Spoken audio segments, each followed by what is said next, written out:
Making your own organic compost is easier than you think, so don't throw away your kitchen waste, as Linda shows you how to turn it into composting gold. We're at the 5-star Saxon Boutique Hotel. This is their compost pile. It's magnificent. The beauty of compost is that not only does it replenish the nutrition in your soil, it feeds your vegetables, makes them strong. It has the capacity to hold water 10 times its size, so it's excellent in drought-stricken areas. It has high levels of nutrition, nitrogen, magnesium, phosphorus, calcium, and a whole lot of other wonderful things. So doing this at home, perhaps you can't do it on such a large scale, but you certainly do have things to recycle. You have the dead leaves from your neighbors or from the parks. You have grass cuttings, vegetable clippings, whatever it may be. Don't put them in your rubbish to go and fill our landfills. Rather, recycle them. So what we have here is a whole pile of what we call browns, or carbon-rich product. So the importance of this is that you need the green products, which are on my right-hand side, to act upon the brown product, so that when the greens or nitrogen-rich product starts to rot down, they then rot down the browns as well. This mixture, of course, with the massive microorganism action that's happening here, breaks everything down to a beautiful, rich, sweet-smelling humus soil. What we have here is not more than 12 millimeters in diameter twigs, and the reason why we put this down first is so that there can be a lovely layer of open spaces for oxygen to come in from the bottom.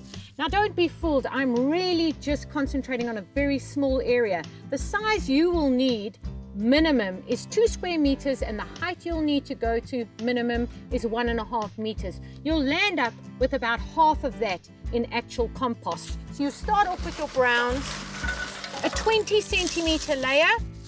As you can see, this is not 20 centimeters, but you start off with a 20 centimeter layer of twigs.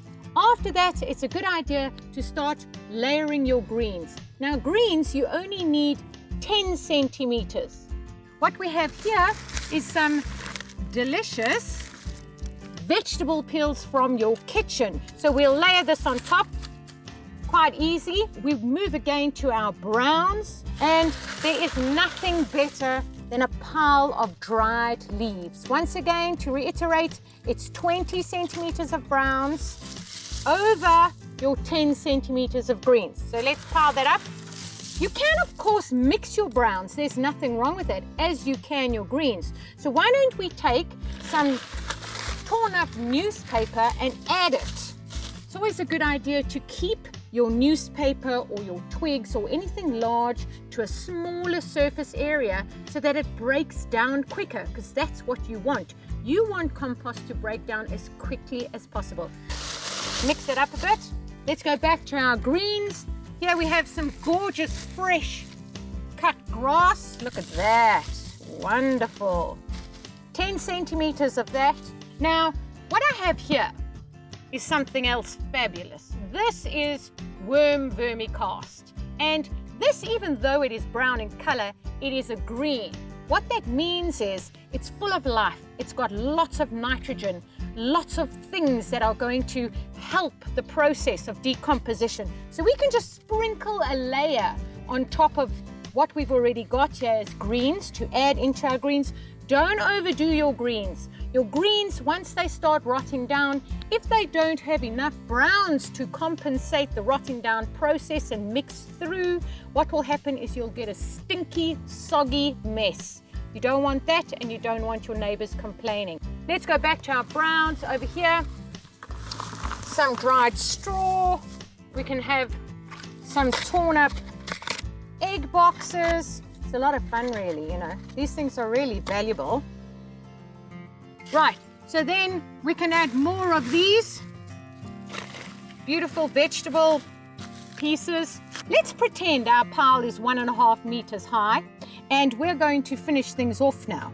So what we can do, as you see, I've got a layer of green. I'm just going to add more straw, pretend it's 20 centimeters. The perfect thing to end off with is dead grass or even green grass that's going to go into a dead phase very quickly, obviously, so it will be going from green to like a brownie color. That acts as a blanket. However, you have to be careful that the grass doesn't mat and not allow moisture in, because while you're building your compost pile, you need to water it right before you put that final layer to seal it and keep the warmth inside. So we've watered our compost pile. We're going to end off with some kind of mix of dead and live grass and a bit of leaves and twigs. And this is going to create a lovely warm environment to start the process. It's a good idea to have your compost in the sun and not really in shade, because sun speeds the process up. However, your compost heap needs to be moist. Be aware if the sun is beating down on your compost that it doesn't dry it out.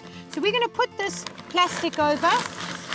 You never put the plastic or whichever other cover you choose, maybe some potato sacks. You never put it over to the floor, only 3/4 of the way down. The reason why you cover your pile is so that when it rains, it doesn't take everything away with it, or when there's high gale force winds or whatever the case may be, it's protected. You then leave this to sleep and rest, which it doesn't do at all. It gets very active very quickly for 10 days. You don't touch your compost pile at all. After the 10-day period, you will notice that the pile will have heated up tremendously. You then remove your plastic top, check the moisture content of your pile. How you do that is you grab a whole bunch in your hand and you squeeze. If there is a whole running water coming out of that squeeze bit, there's too much water. And how you can combat that is you can take some paper, cardboard, of course remember to make it into smaller pieces and add it to your pile.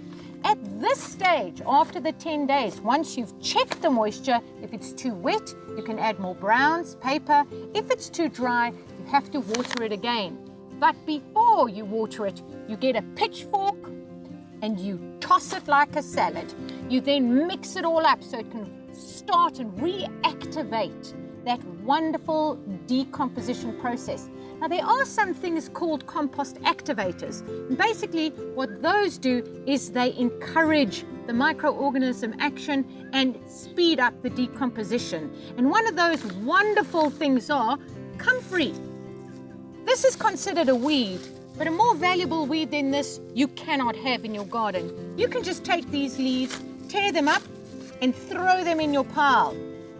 Very, very rich in nitrogen, and of course it is a green and will help the whole process on.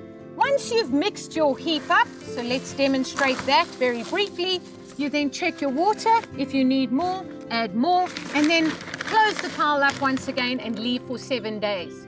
When that 7-day period is over, you remove the plastic once again and repeat the process. What you do after you've checked your pile for the second time is to get a nice thermometer with a long end. You open up a little space and you place the thermometer inside just to check what's happening. Obviously, it's more heated in the center of the pile or closer to the middle. What you want to achieve is an optimum temperature of between 55 and 60 degrees Celsius. And the reason why you want to get it to that and not higher is at that stage you will be able to have all the pathogens, bad bugs, and some of diseased plants, like if your plant had powdery mildew, they'll all be killed at that stage. Also your weed seeds, if there are any in there, they also won't survive that temperature. That's what you want to achieve. You mix everything up.